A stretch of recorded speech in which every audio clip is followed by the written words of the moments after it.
Саламатсыздарбы, кымбаттуу бүтүрүүчүлөр? Жалпы республикалык тестирлөөгө даярдык көрүү максатындагы сабагыбызды баштайбыз. Өткөн сабакта биз сиздер менен негизги тесттин сөздүк логикалык бөлүмүнүн биринчи бөлүгү болгон окшоштуктар, тактап айтканда аналогиялар жөнүндө кеп кылганбыз. Биз аларды туура аткаруунун жол-жоболору менен таанышканбыз. Ал эми бүгүнкү сабакта сөздүк логикалык тесттин экинчи бөлүгү болгон сүйлөмдөрдү толуктоо бөлүмү жөнүндө маектешмекчибиз.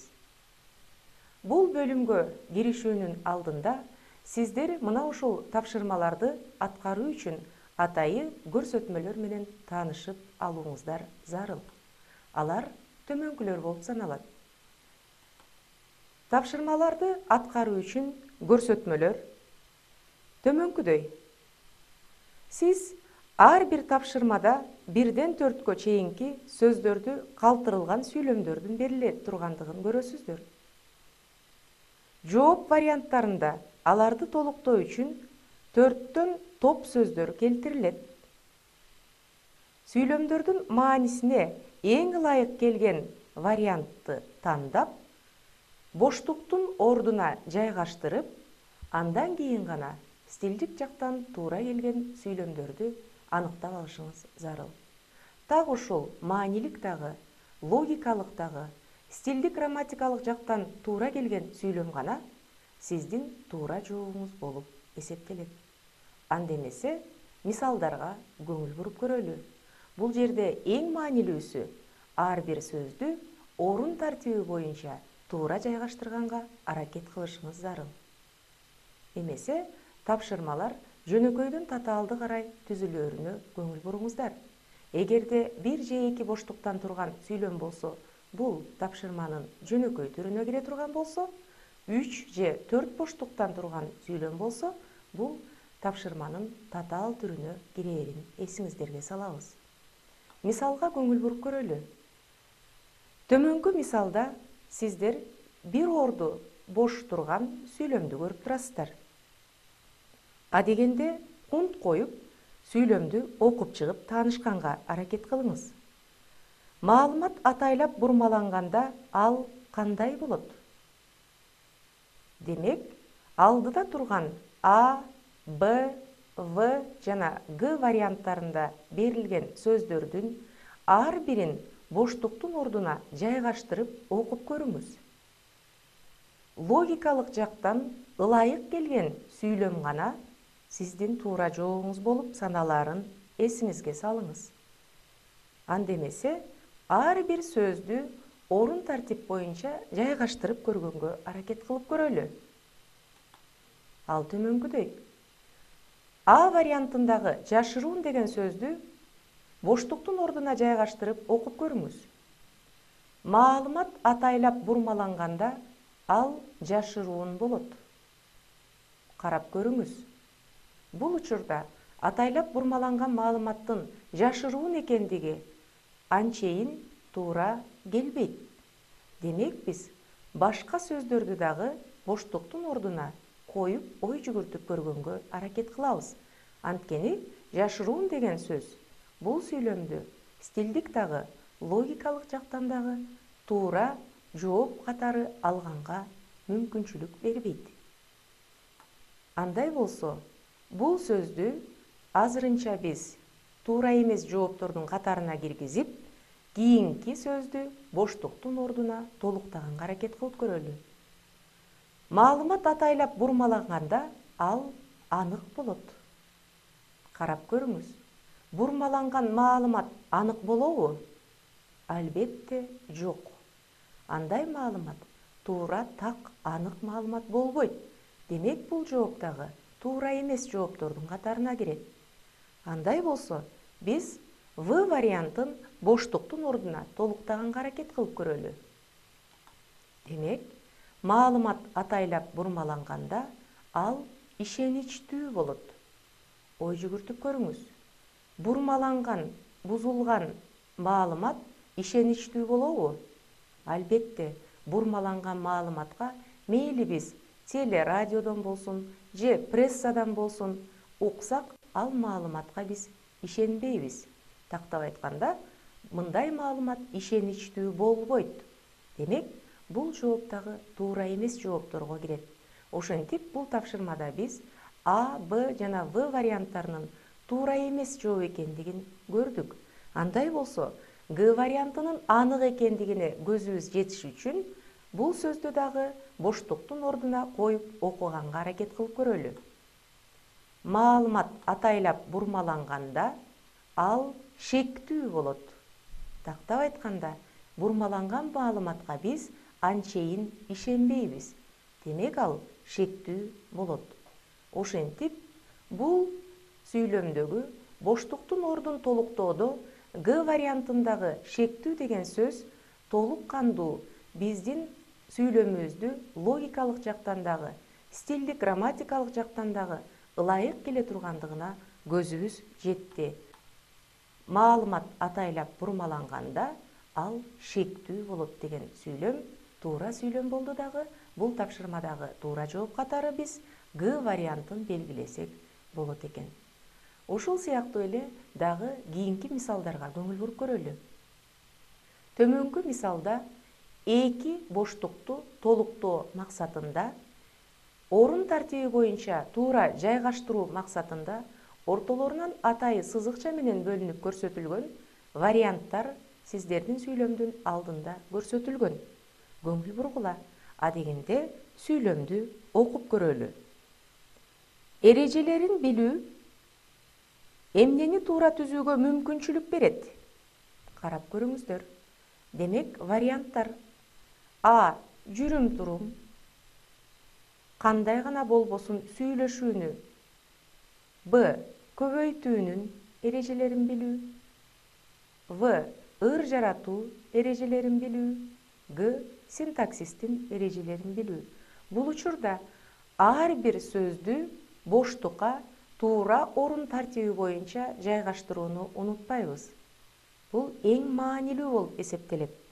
Андай болсо биз төмөндөгү варианттардагы ар бир сөздү орун тартиби боюнча жайгаштырып, туура жоопту издегенге аракет кылып көрөбүз. Эң маанилүүсү биз ар бир сүйлөмдүн үстүндө ой жүгүртүп, стилдик, грамматикалык жана логикалык жактан бүтүн сүйлөмдү берген жооптун гана туура экендигин аныктап алганга аракет кылышыбыз керек. Көңүл бурабыз. Демек, биринчи А вариантындагы сөздөрдү жайгаштырып көрөбүз. Алар алды сызылып көрсөтүлүп турат балдар. Караңыздар. Демек, жүрүм-турум эрежелерин билүү кандай гана болбосун сүйлөшүүнү туура түзүүгө мүмкүнчүлүк берет. А вариантындагы сөздөрдү боштуктардын ордун толуктоо менен ой жүгүртүп көргүлө. Дайыма эле сүйлөшүүнү туура түзүү үчүн биз жүрүм-турум эрежелерин билүүбүз зарылбы? Албетте, кандайдыр бир деңгээлде зарыл. Анткени жүрүм-турум эрежелерин туура алып жүргөн адам ал өзүнүн маданияттуулугун көрсөтөт. Ал эми биздин сүйлөшүүдө ошол сүйлөшө турган сөздүн мазмуну эмне жөнүндө болуп жаткандыгын билүү зарыл го дейм. Демек, А варианты туура жооптордун катарына кирет деп айта албайбыз. Бул жооп туура эмес жооп. Эми биз боштуктардын ордун Б вариантындагы сөздөр менен толуктаганга аракет кылып көрөлү. Көңүл бургула. Алды сызылган сөздөр, демек, Б вариантындагы сөздөрдү боштуктардын ордуна жайгаштырып көргөндүн белгиси. Эми бул сүйлөмдү өз алдынча окуп көргүлө. Көбөйтүүнүн эрежелерин билүү кандай гана болбосун мисалды туура түзүүгө мүмкүнчүлүк берет. Ой жүгүртүп көрөбүз. Математика сабагында көбөйтүүнүн гана эрежелерин билүү кандай гана болбосун мисалды туура түзүүгө мүмкүнчүлүк береби деген суроо пайда болот. Албетте, мисалдарды туура түзүүдө бир гана көбөйтүүнүн эрежелерин билүү зарыл эмес. Андан башка дагы ошол мисалды аткаруу үчүн эң көп эрежелердин тобу бар. Демек, бул сүйлөмдөгү сөздөр дагы бизди толук канааттандырган жок. Андыктан Б вариантындагы биз туура эмес жооптордун катарына киргизебиз. Эми В вариантындагы сөздөр менен боштуктарды толуктаганга аракет кылып көрөлү. Көңүл бурабыз. Ыр жаратуу эрежелерин билүү кандай гана болбосун романды туура түзүүгө мүмкүнчүлүк берет деген сүйлөм келип чыкты. Эми ой жүгүртүп көрөбүз. Ыр жаратуунун албетте өзүнүн эрежелери бар. Ал уйкаштыктар боюнча эрежелер болушу мүмкүн, же болбосо муун ыргактар боюнча атайын эрежелер болушу мүмкүн. Бирок бардык эле романдар ыр түрүндө боло береби? Албетте, ыр түрүндө дагы жазылган романдар бар. Ал эми романды түзүүгө болбойт. Романды жазабыз же жаратабыз. Андыктан бул сүйлөм стилдик жактан дагы, грамматикалык жактан дагы, логикалык жактан дагы туура түзүлгөн сүйлөмдөрдүн катарына кирбейт. Андыктан В вариантындагы сөздөр биздин боштуктарды толуктоо менен толук кандуу сүйлөм түзүүгө мүмкүнчүлүк берген жок. Ошондуктан В вариантындагы биз туура эмес жооптордун катарына киргизебиз. Ошентип бизде Г вариантындагы сөздөр калды. Эми мына ушул сөздөр менен боштуктарды толуктап көргөнгө аракет кылып көрөлү. Көңүл бургула. Синтаксистин эрежелерин билүү кандай гана болбосун сүйлөмдү туура түзүүгө мүмкүнчүлүк берет. Албетте, синтаксис бул сөз айкаштарын жана сүйлөмдөрдү туура түзүүнүн жол-жоболорун үйрөтүүчү грамматиканын бир бөлүгү болуп эсептелет. Андыктан мына ушул синтаксистин эрежелерин билүү кандай гана болбосун сүйлөмдү туура түзүүгө мүмкүнчүлүк берерине биз ишенебиз жана көзүбүз жетет. Андыктан биздин бул сүйлөмүбүздөгү туура жооп катары мына ушул Г вариантындагы жоопту эсептесек болот. Тактап айтканда, синтаксистин эрежелерин билүү кандай гана болбосун сүйлөмдү туура түзүүгө мүмкүнчүлүк берет деген сүйлөм туура сүйлөм болуп эсептелет экен. Ошентип, бул сүйлөмдө дагы балдар биз силер менен туура вариант катары Г вариантын эсептелерине көзүбүз жетти. Көрдүңөрбү? Төмөндөгү сүйлөмдөрдү менен иштеген учурда ар бир сөздү боштуктардын ордуна жайгаштырып көргөн учурда кандайдыр бир деңгээлде анын мына ушул туура түзүлгөндүгүнө жакын экендигин көрүүгө болот. Ошондой болсо дагы сиздер өзүңүздөрдүн буга чейинки билимдериңиздерге таянып, ошону менен бирге логикалык ой жүгүртүүңүздөрдүн туура, анык жана ой жүгүртүү чабытыңыздардын тереңдигин, ыкчамдыгын мына ушул жердеги туура сүйлөмдөрдү түзүүгө аракет кылган учурда көрсөтөрүңүздөрдү биз билсек болот экен. Ал эми мындан тышкары, мындан дагы татаал 3 боштукту толуктоо же 4 боштуктарды толуктоо иретиндеги сүйлөмдөр дагы кездешет. Мына ошолордун бирине дагы көңүл буруп көрөлү. Продукцияны өндүрүүдө канчалык деңгээлдеги технология колдонулса, айлана чөйрөгө келтирилген зыян да ошончолук. Анткени технологиялар эффективдүүлүгү тазалоо курулуштары менен жабдылган. Карап көрүңүздөр. Боштуктарды сөздөр менен толуктамайынча биздин жогорудагы сүйлөмүбүз толук кандуу, тактап айтканда мазмуну бүтүн боло албайт. Андыктан ар бир боштукту мааниси боюнча, орун тартиби боюнча ылайык келген сөздөр менен гана алмаштырганда биз туура жоопту аныктай алабыз. Эми ар бир сөздү өз орун тартиби боюнча жайгаштырып, окуп чыгып, ой жүгүртүп, логикалык жана стилдик грамматикалык жактан туура келген сүйлөмдү аныктаганга аракет кылып көрөлү. Көңүл бурабыз. Демек, А вариантындагы сөздөр менен боштуктардын ордун толуктап көрөлү. Анда төмөнкүдөй сүйлөм келип чыгат.